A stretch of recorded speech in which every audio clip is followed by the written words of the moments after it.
David's presentation is entitled How to Hold On to Your License, and I'm sure a lot more. David, the screen is yours. Thank you. Right, here we go. I'll try this here.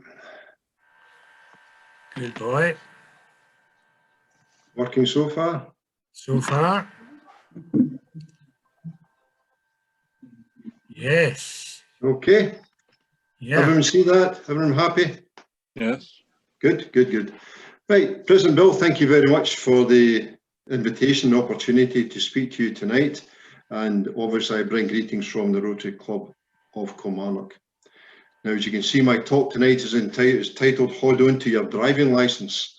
And when I come to a conclusion in about an 3/4 time, Careful, David, careful. I will provide 5 considerations which may just help you to hold on to your driving licence. By way of introduction, I was a police officer for some 35 years. I started as a cadet in the former Ayrshire Constabulary, then into the newly formed Strathclyde Police. I retired with the rank of Chief Superintendent and the title of Divisional Commander, responsible for providing policing across Ayrshire, Arran and the Cumbries. And my specialism in the police was road traffic as a constable, as a sergeant and the deputy commander. Can I just say I thoroughly enjoyed my time as a traffic cop. At the police college at Tullyallen, as a 23-year-old, I was taught how to drive big fast cars fast. And then when I returned to division, they gave me a big fast car and an unlimited supply of fuel. I was in heaven.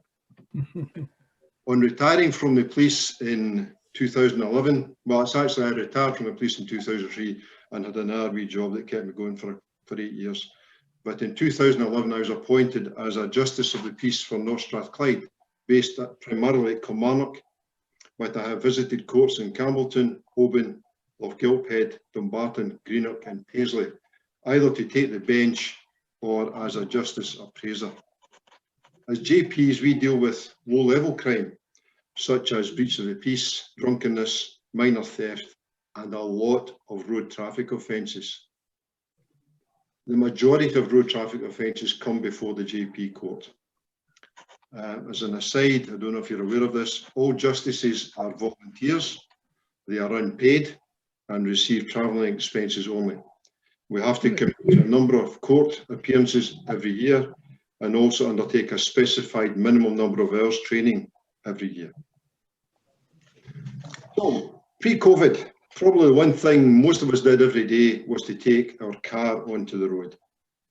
On average, around 2,000 people are killed on the roads every year in Great Britain. In the mid-1980s, that figure was 5,500, so there has been a great improvement. Now, some of that is due to enhanced vehicle construction, some to medical advancements, some to better road engineering, and some to the introduction and enforcement of road traffic laws. Of those 2,000 who are killed, approximately 25% will be killed as a result of someone driving in excess of the speed limit or just too fast for the conditions. Unfortunately, this is where it falls down a wee bit, because normally I'd ask, it's a wee sort of quiz here, and I'd ask people to answer this, but roughly, how far will your car travel per second at a specified speed? How far will a car travel per second when doing 30 miles per hour? And I'd normally take some answers now, but quite simply, if you take your speed in miles per hour, the vehicle will travel 1.5 times that figure in feet in 1 second. So at 30 miles per hour, you will cover just under 45 feet in 1 second. At 70 miles per hour, just under 103 feet in 1 second. You then have to factor in your reaction time. That's the time between seeing the need for action and the time actually taking that action. Now, as I said, I did my police advanced driving course at Tullyallen. I was 23 years of age and my reaction time was 2/3 of a second. So at 30 miles per hour, my vehicle would travel 30 feet before I started to take action to an unfolding scenario. That was over 40 years ago. I would doubt if my reaction time is still 2/3 of a second. And I'm sure that's something probably most of you can identify with. And then you've got to factor in your braking distance. At 30 mile per hour, your overall stopping distance, that's reaction time plus braking, with everything else being bang on, will be in the region of 75 feet. At 70 mile per hour, you will cover a minimum of 315 feet before you come to a stop. A child has a good chance of survival if hit by a car travelling at 30 mile per hour. At 40 mile per hour, those chances of survival are very much reduced. Around 300 lives per year could be saved if everyone wore their seatbelt. And some 250 people per year die in a crash in which someone was over the legal drink driving limit. That's just the deaths, which is tragic enough. But the number of people whose lives are changed dramatically because of road crashes, for whatever reason, is enormous. And that is why we have road traffic laws in whatever guise they take. Every time you take your car onto the road, you are committing to driving safely and with due consideration for other road users. A driving licence is not a right, with it comes tremendous obligations. Paul Simon suggested there are 50 ways to leave your lover. By my reckoning, there are at least 75 road traffic offences, violation of which can contribute to you and your licence parting company. If 12 or more points are accumulated over a 3-year period, then totting up will come into play and you will be disqualified for a minimum of 6 months unless you can demonstrate that exceptional hardship, primarily to a third party, will result as a consequence of you being disqualified. And there are offences which can attract a mandatory disqualification ranging from a few months, up to 10 years. Now, I'm going to make some assumptions here. The majority of traffic police officers are male, and the majority of road traffic offenders are also male. It's not to say we don't have lady traffic officers and female offenders, but the vast majority are male. And I'll also make an assumption here, which is a leap of faith, that most of you are law-abiding and considerate motorists. And I should also declare that the opinions expressed here tonight are my own and should not be relied upon in any court of law, neither should they be taken as a policy of the Scottish Courts and Tribunal Service. So you take this and you use it as you see fit, but do not rely on me coming back to back you up.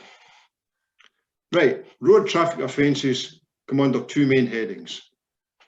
Non-endorsable. These are the ones that attract a fine only. They include things like failing to wear a seatbelt, not having a current test certificate, not having a current vehicle excise licence.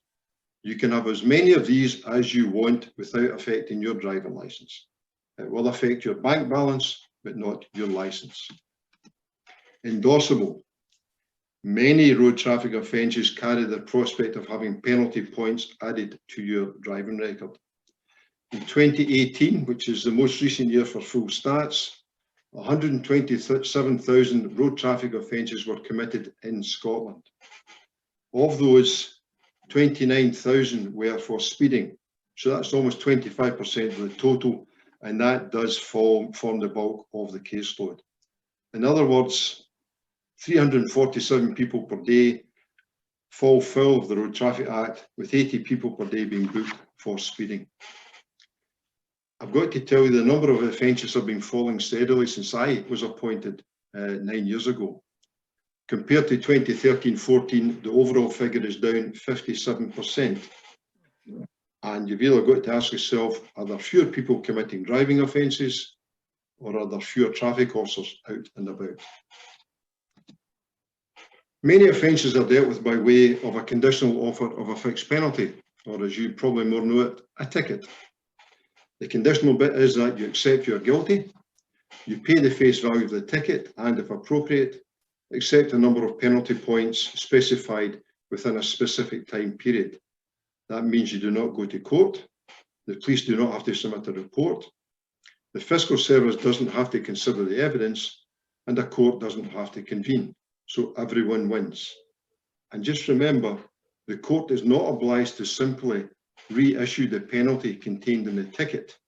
The justice can go a lot higher, both in terms of financial penalty and points. So let's go to speeding offences. There are a number of ways by which the speed of your vehicle can be calculated. But a word of caution first. Rarely will you talk yourself out of a booking, but you can certainly talk yourself into one. My advice, if stopped, is to wait and listen carefully to what the officer says to you. And certainly I recommend you do not ask him to consider if his time could be better spent catching criminals. Equally, making allegations about his parentage, however accurate that might be, are basically guaranteed to not further your cause. Anyways, there are different methods of calculating the speed of vehicles. VASCAR, Visual Average Speed Computer and Recorder. And that utilises that tried and tested ratio of distance over time, much loved by arithmetic teachers when I was a child.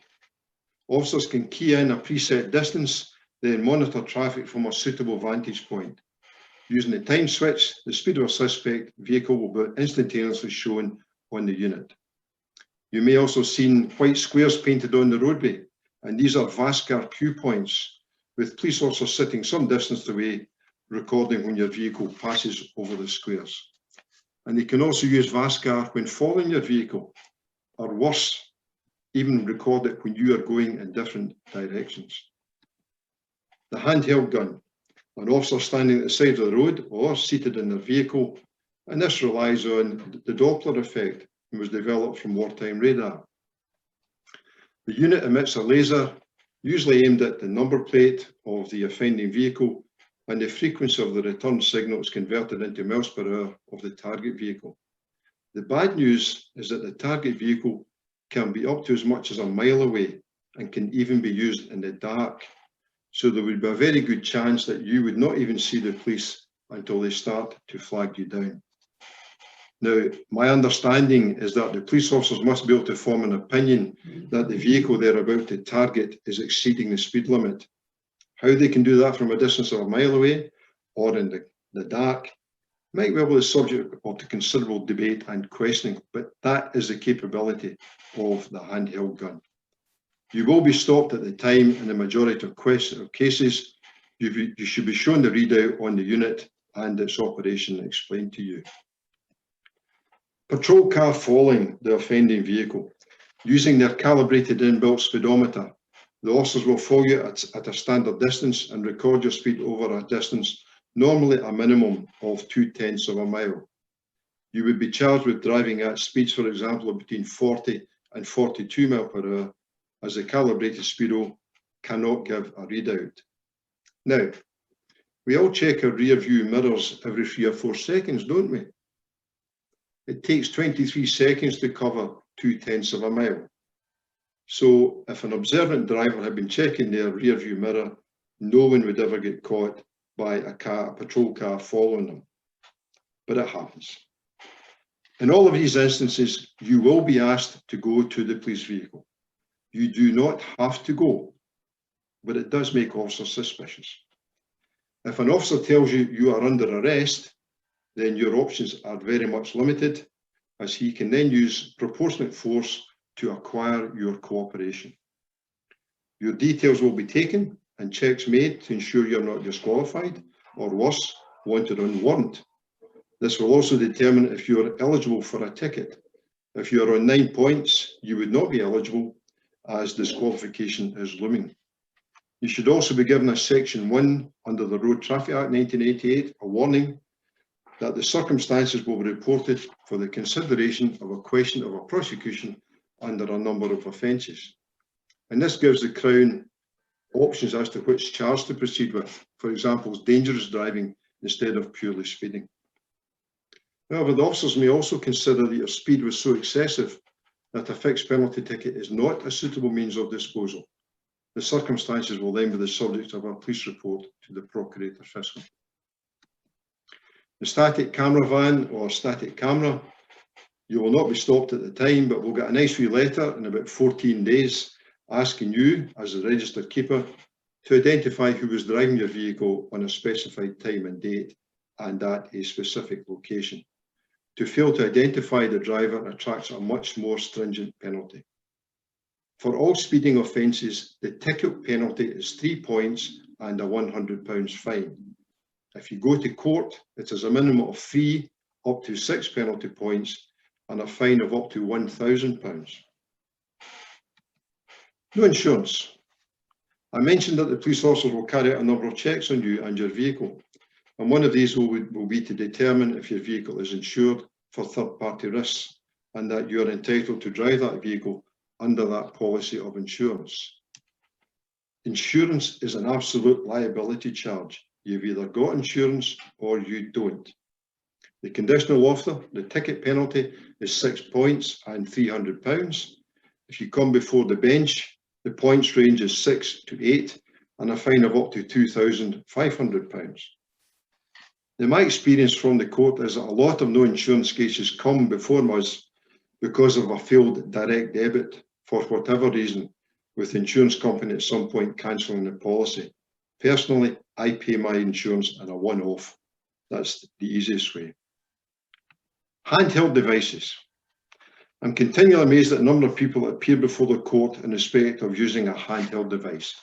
And the legal definition of a handheld device is one which performs an interactive communication function by transmitting and receiving data. In general terms, a mobile phone. It does not include two-way radios using fixed frequency, but it is quite simple. If you use a handheld device while driving, and that includes while stopped at traffic lights, or in a traffic queue, or while supervising a learner driver and get caught, the ticket penalty is 6 points and a £200 fine. You do not have to be making a voice call. If you're texting, you are guilty. If you're checking Google, you are guilty. If you're checking an app on your phone, say a sat nav, you are guilty. Basically, if you have the phone or other interactive communication device in your hand and touch the screen, you are guilty. If you come before the bench, the statutory penalty will be 6 points and a fine of up to £1,000.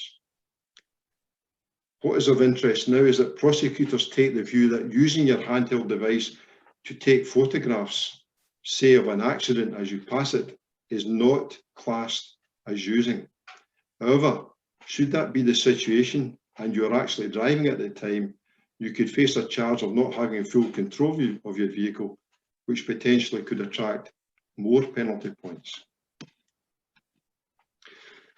A police officer has been authorised by the Chief Constable to test and examine motor vehicles, may inspect your vehicle in respect of brakes, tyres, lights, steering, exhaust and bodywork.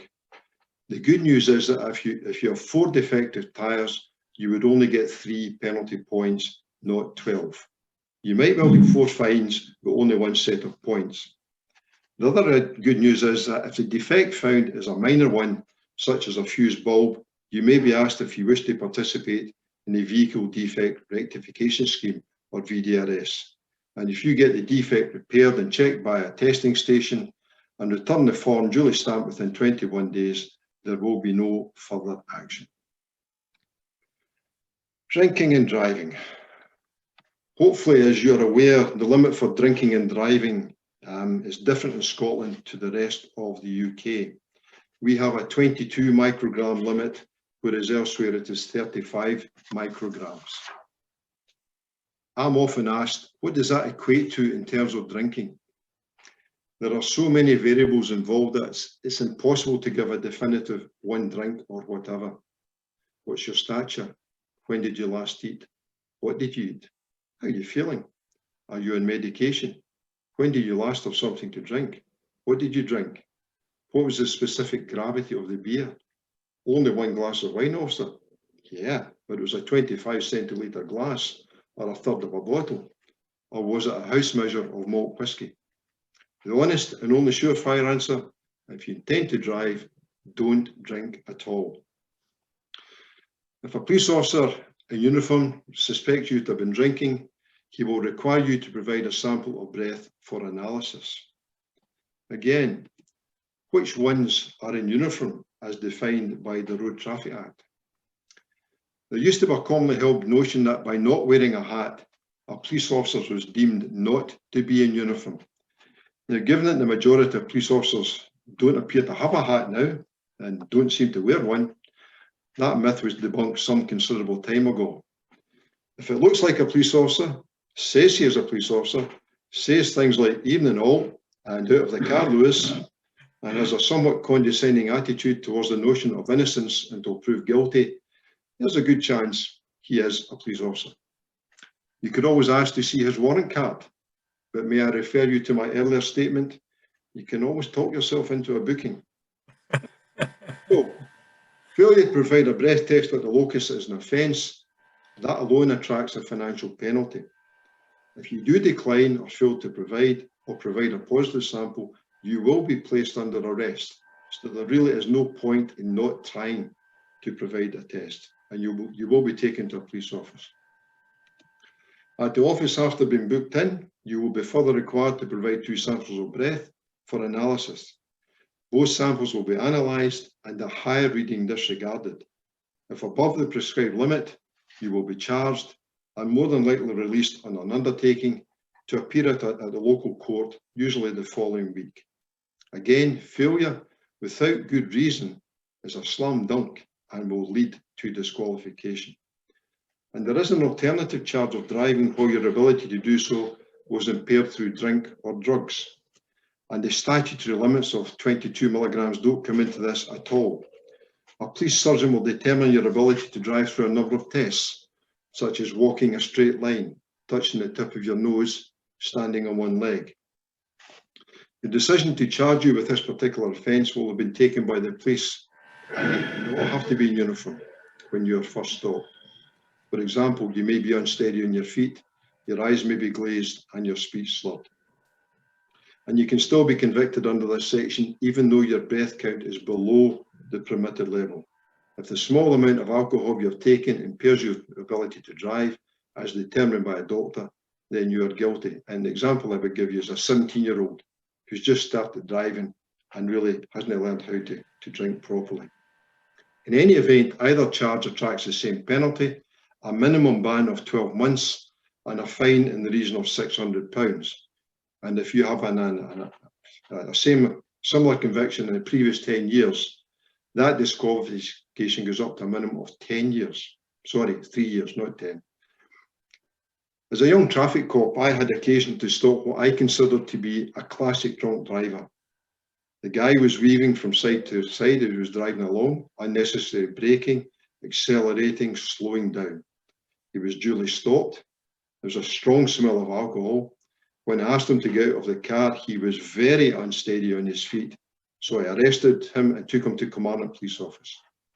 The police doctor arrived and examined the accused, and he certified his ability to drive was indeed impaired through alcohol.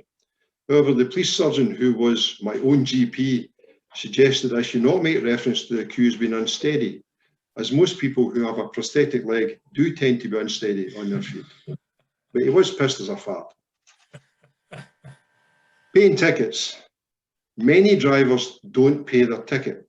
For some, it is a conscious decision and they wish to challenge the police evidence in court. For others, they simply cannot afford to pay £300 and a one-off payment, and tickets must be paid in full in one go. By going to court and pleading guilty, they will be offered a repayment schedule, albeit probably at a higher penalty. Others just simply have a chaotic lifestyle and just simply forget. My advice, if you're caught, bang to rights, as they say, take the opportunity to pay the ticket. As I explained earlier, the point of the offer is to provide a utilitarian benefit to the justice system, and that the police don't have to prepare and submit a report. The Crown don't have to consider the evidence.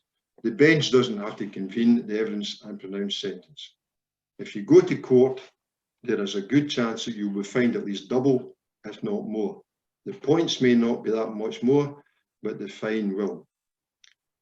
Coincidentally, you can pay up a ticket in England and Wales, but the lawmakers forgot to put that in place for Scotland, although there are now steps being taken to enable this.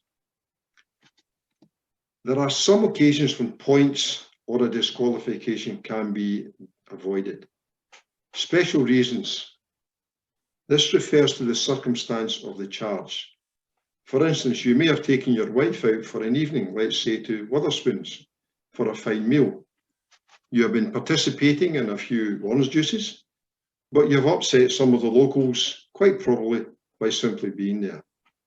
When you leave the hostelry and are just starting up your car, said gentlemen have determined to discuss their issues with you, and they're making their way en masse, knuckles trailing on the ground, towards your vehicle to open a dialogue with you. Now you determine that discretion is certainly the better part of valour and make off at speed, pursued by said chaps, and you run a red traffic light just nearby. You then proceed further, maintaining your speed well in excess of 30 mph, and get nabbed by the local traffic police, who at that time are exercising the right of not having anything better to do with their time. The question is, at what point do your special reasons of avoiding a good kicking cease to be a viable defence? And I would suggest that running the red light is reasonable, but to be speeding some half a mile later would not be acceptable. If you do get stopped, you will be charged by the police, and then you can claim special reasons when you come to court, and you will be given the opportunity to put your case to the bench. The level of proof is the balance of probabilities, much lesser than proving a criminal charge, where it is beyond the reasonable doubt. Exceptional hardship. This relates to the driver, invariably sitting on 9 penalty points, who has clocked up another speeding or other 3-point offence and is now liable to disqualification under totting up. If the driver can ensure or can convince the bench that being so disqualified would result in exceptional hardship, usually to a third party, then he would be given another 3 points but not be disqualified. He would be in 12 penalty points, but he cannot use the same excuse for the next 3 years should he be caught again. The hardship must be exceptional, and the test is a high one and does not get granted on every occasion. For instance, if you were a self-employed painter and you had an apprentice, and if you were to be disqualified, the apprentice would lose his job, you could claim exceptional hardship on the part of your apprentice. These are probably the hardest ones that you've got to deal with, and it does pluck at the heartstrings. And I was fortunate that in Kilmarnock we had a sheriff, Ian McMillan, regretfully now deceased, and I spoke to him about this not long after I was appointed, and all he said was, don't let your heart rule your head. We will be very vigorous in questioning of the accused, and I've got a duty to protect the public. It's rare for a driver to find themselves facing a totting up after 1 or 2 offences, although that's changed slightly with the mobile phone offences now attracting 6 points. And my task is to square what the accused is telling me with an apparent disregard for the road traffic law. And what is astonishing, the number of doting grandsons in this area who have to take their ailing grandmother to do her shopping every second or third day. Right. The Road Traffic Act is a veritable minefield. We have specialised law firms, SaveMyDrivingLicense.com, HowToKeepMyDrivingLicense.com, KeepMeOnTheRoad.com, RoadTrafficExpert.com, HelpMeFundMy2Maseratis.com. No, the last one's not right. That's not real. The first 4 are genuine ones. Remember, the onus is on the Crown, on the fiscal, to prove a case beyond reasonable doubt. The specialised lawyer's job is to place doubt in the mind of the sitting judge. And given as the majority of road traffic cases come before the GP court, that's someone like me. I'm lucky. I've got a background in applying road traffic. Some of my colleagues have no such background. In respect of speeding, the case law is enormous. And the lawyer will expect to test the evidence of officers right from the moment they start their shift with the various checks they carry out before they get out on the road and right through till the end of the day. His job is to place doubt in my mind that the evidence of the police officers cannot be relied on. And if he can discern a crack at all in the evidence, he will not be long in telling me about it ad infinitum, just to make sure I get his point. Many times all the lawyer will do is prepare a plea in mitigation as to why I should not apply more than the minimum of penalty points. He will have taken time to assimilate the facts and produce them in a cogent way. Now, it's useful information to me in arriving at an appropriate sentence. You do not have to use a lawyer to provide your own plea and mitigation. Should you so decide, if you're unfortunate to get caught, take time to consider your situation and write down what you want to say. I can only take account of what an accused tells me. My understanding is that many of the specialised law firms have a starting fee in excess of £1,000, but I can only refer you to the likes of David Beckham and Lee Griffiths, who use such companies and either got off totally or were subject to a much reduced fine. Now, you may think we have already a reckoner on the bench which indicates the level of fine for, say, exceeding the speed limit by 20 miles per hour or whatever. No such document exists. Each case is taken on its own merits and consideration of the circumstances. The Justice is the sole arbiter of what penalty will be pronounced, taking account of the statutory limits allowed by legislation. Speeding 3 to 6, careless driving 3 to 9, remember the phone camera, failing to stop or report an accident 5 to 10 points. The level of financial penalty is a bit more difficult. I will always ask for some idea of general income and outgoings before giving the fine. For instance, some poor retired police officer on a public sector pension is much less able to pay a fine as compared to a retired banker or a financial advisor. Having a previous conviction for a similar offence will invariably result in a higher fine and possibly more penalty points. To be less flippant, if a driver has an income of £25,000 per year and outgoings of £24,000, a fine of £100 potentially is going to hurt him more than someone with an annual earning of £100,000. And you are entitled to an adjustment, which varies according to the different stages of the legal process. If you plead guilty at the first possible opportunity, you will be eligible for an adjustment to the level of fine and penalty points in the region of 30%. If you plead at an intermediate diet, it's 25%, just before the start of a trial, 10%, and if you're found guilty after the trial, there is zero adjustment. So, you may remember at the start, I said I would give you 5 considerations. So how do you hold on to your driving licence? Don't drive. If you have to drive, please be careful. If you cannot be careful, don't get caught. And if you do get caught, don't get lippy. And if you do get charged, pay the conditional offer. Because if you don't, you might just find yourself facing this coat of arms which sits above every bench in Scotland, and worse, with me sitting below it. Ladies and gentlemen, that concludes my presentation tonight, and if you have any questions, I will happily answer them.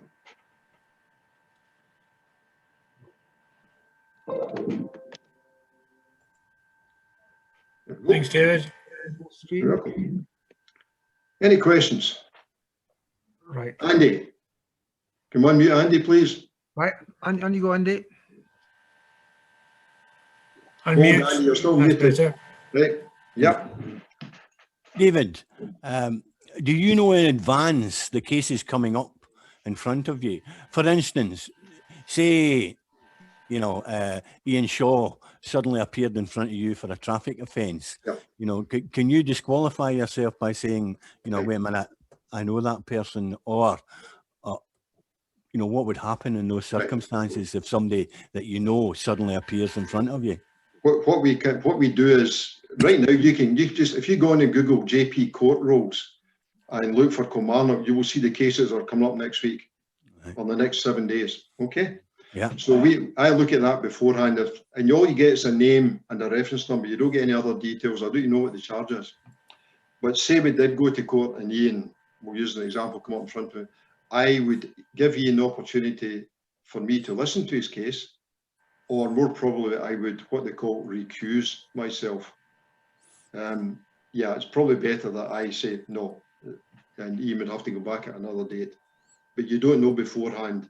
You can look at some names. I wonder about that. And probably if I saw one I wasn't sure about, I would contact my legal advisor and just find out exactly who they are, so that we could say, well, bring them back at another time. Okay, thanks, David. Thank you. Who else put your hand up? Was it Doris? Would you put your hand up, I think? Doris? No, but No. how many JPs are there rotating with you?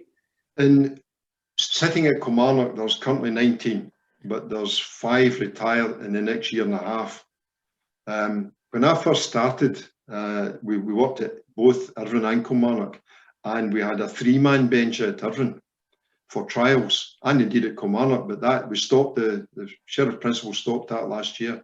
So we needed a lot of JPs in Kilmarnock and Irvine at that time, but now we sit alone doing trials and first appearances. So there's 19, but that's going to drop down to about 14 in the next year and a half. Good. Hands up, please. Next question, please. Bruce. Hi, David. Do you have any sort of details of how effective the average speed cameras are in controlling speed? You're thinking about likes of the ones down A77 towards yeah, or I come down A9 quite often to Holiday House, and I just wonder, but you still see folk going pretty fast on that one. And I've got to say, my experience in Ayr is South Strathclyde, so we never get the average speed cameras coming to us. But certainly my experience is when I go to Ayr, if I sit at 50, I'm a slow person. Right. So I really don't know. I mean, I've heard so many stories that there's only so many of the cameras activated, things like that. I just don't know. So there's another question I need to ask of my colleagues at Ayr. How many, average speed camera detections do you get? But it's a good point. Yeah. Thank you. Paul, please. Yes, good evening, David. Yep. I wanted to ask you what usually attorneys say in court to defend someone who has been caught by a camera, because the evidence is here. It's complicated to block doubt when you have physical evidence. I mean, the evidence from the camera. Well, what happens here is, as I said, within 14 days, you will get a letter saying you're the registered keeper of ABC 123. Please tell us who was driving it on, and they will tell you the time, the date, and the locus. And then the onus is on you. If you don't tell them, you're committing an offence. So you, as the registered keeper, will end up in court. What the camera does is take a picture, and they can see if it's a male or a female that's driving. And I think, was it one of our erstwhile MPs got caught out that way? But again, his wife to take the penalty points when it was indeed himself who was driving. So it's a chance you take. I wouldn't recommend you take it, but if you don't respond to it, yeah, you're coming to court anyway. Sure. Ian Dickey, you must have seen an awful lot of changes in your time. Yep. Yes. A lot. I was, can I say in quotation marks, I was fortunate enough never to have a long spell in traffic. Oh, you missed yourself, yeah. Sorry, David. You missed yourself. Sorry, son. I was more in the criminal investigation. Having said that, I never investigated a traffic officer in my life. So, good guy. Well, we'll keep it that way, shall we? Yes, we will. Very interesting, though, David, I have to say. That was good. Yeah.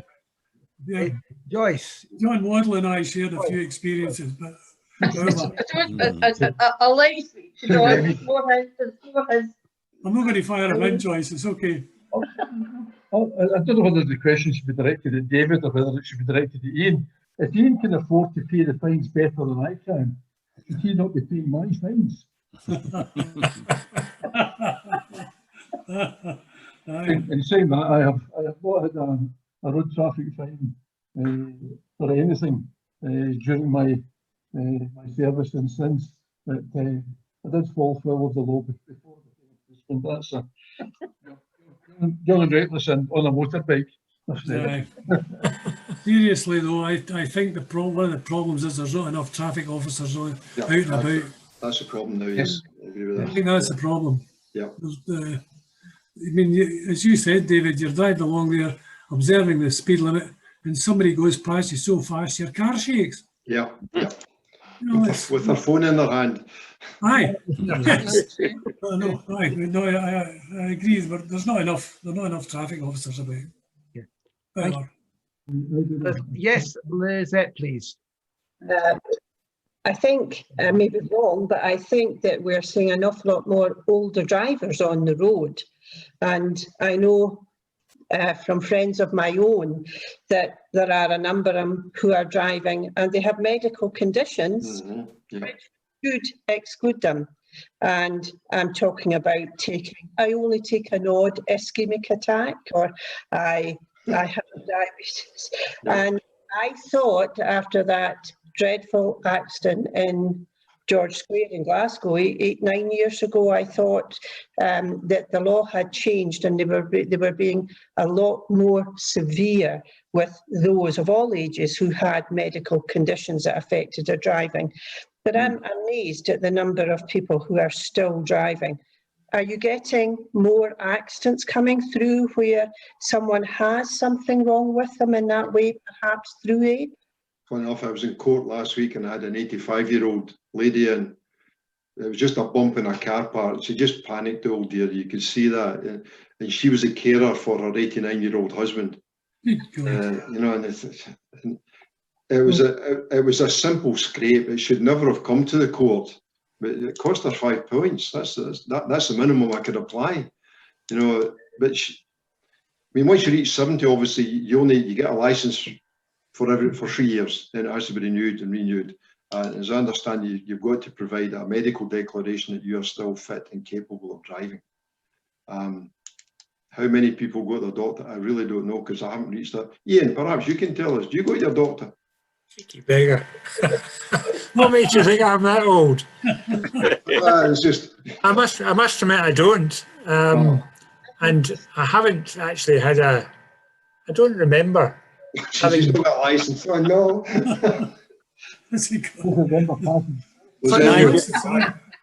Can I make a comment about that? I've just applied to renew my license because I turned 70 in 2 weeks' time, and I did it online.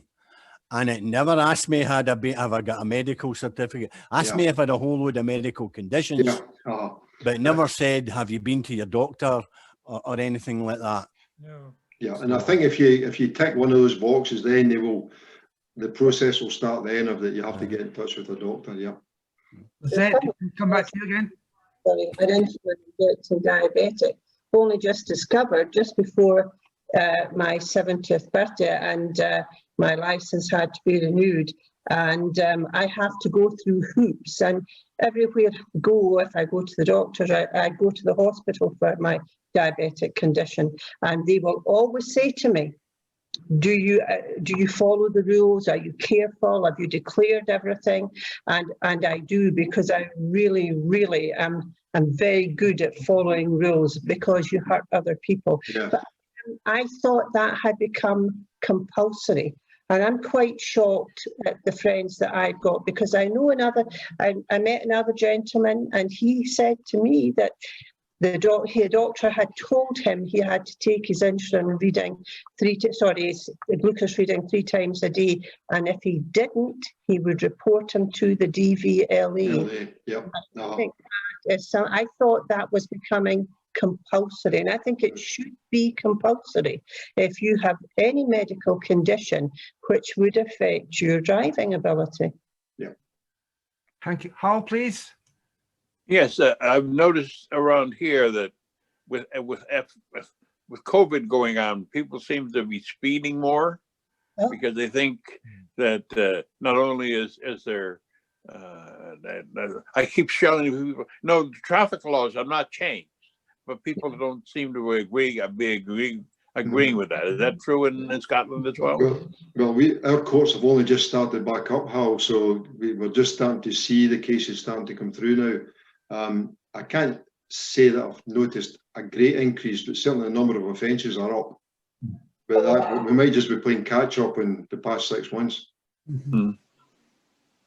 Okay. David, there was an instance where a young boy was killed in Edinburgh, that's because of Edinburgh, I think only a matter of months ago, by, I think, a lady, I don't know what's behind it, into her 90s.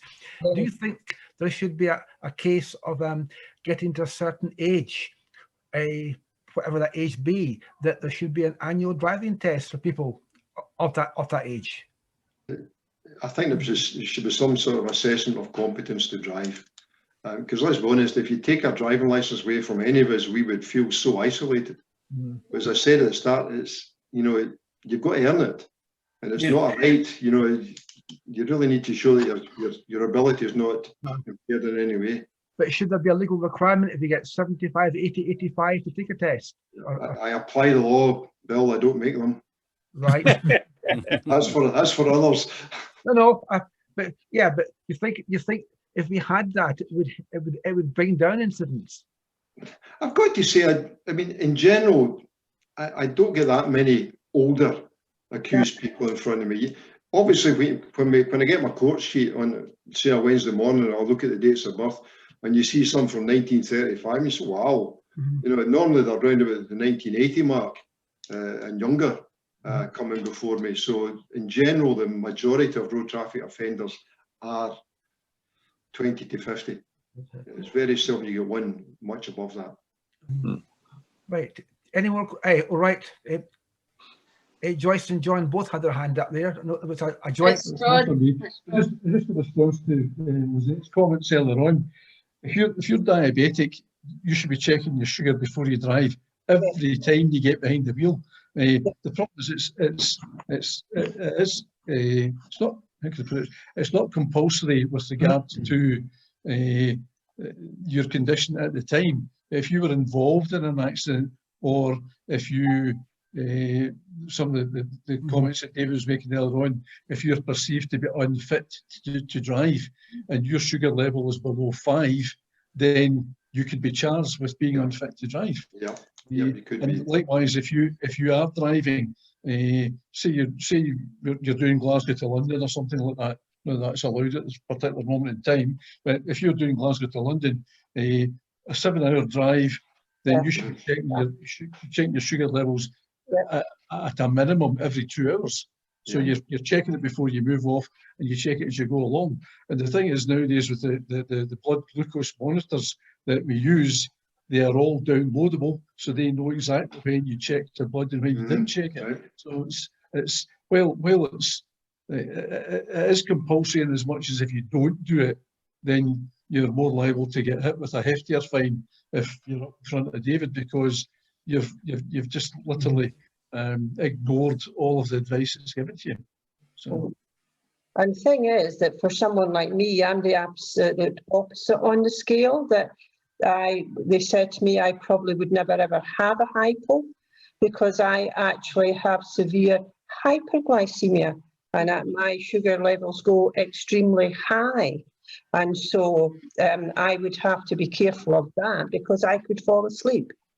Yeah.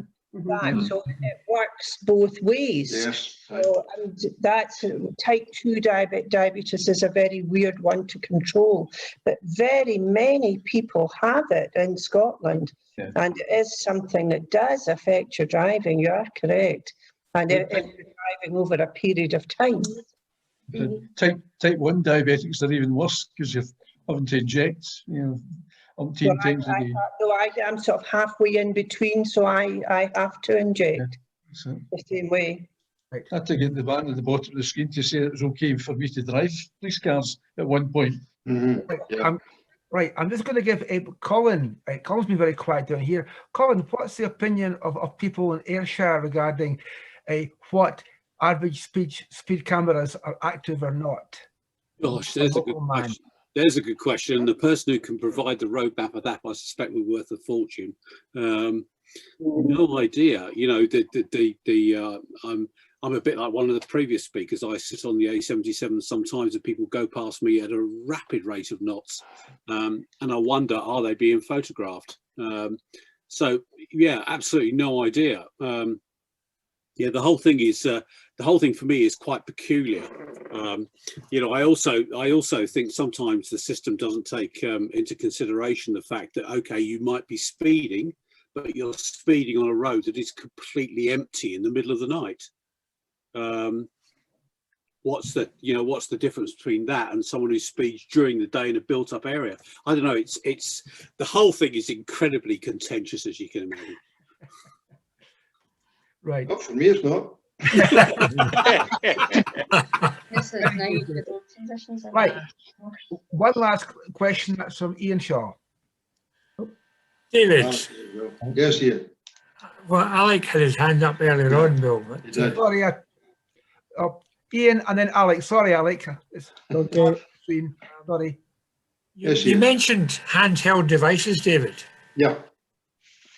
If they're not handheld, if they're fixed to the car, Mhm. in other words, you've got a mobile phone which is sitting on a stand, Yep. and you touch it. Yep.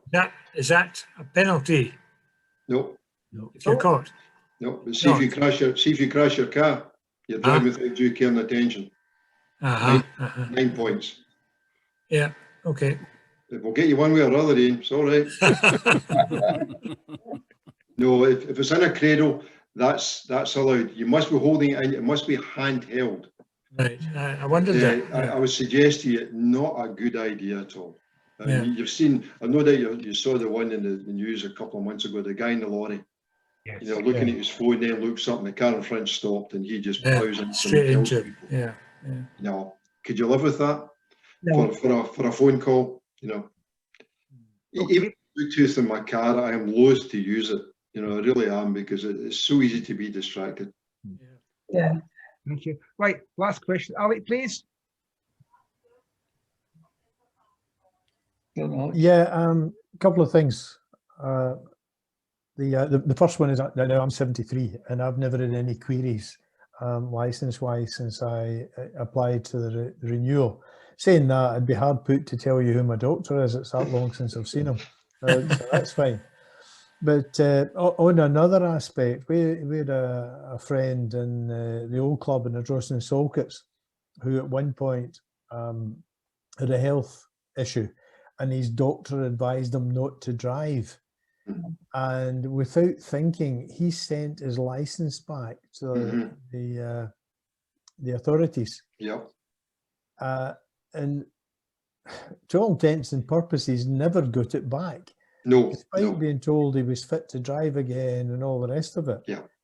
And that raised a lot of issues, with friends of his that knew it, who would be extremely reluctant to send a license in on the occasion that they were told they shouldn't be driving. Yeah, DVLA are quite protective of their right to restrict people's driving ability. There's no two doubts about that. They're quite strong on it. But equally, if a doctor tells you, I don't think you should be driving, remember Hamish Hislop, Ian? Yeah. He actually surrendered his license without being told because he knew his ability to drive was being impaired by his health. So he did the right thing, but you're right, Alec, if your medical condition improves and you try to get your license back, it's a nightmare. It really is. You are going through hoops upon hoops to get it back. Yeah. Right. Well, thank you all very much indeed. A very interesting dialogue. I think the message comes across. Be careful, don't drink and drive or drug and drive. So it's good to hear it coming from David, and I hope that none of the members of the Kilmarnock Club or other local clubs meet up with you before too long. They're all doomed. Behave themselves.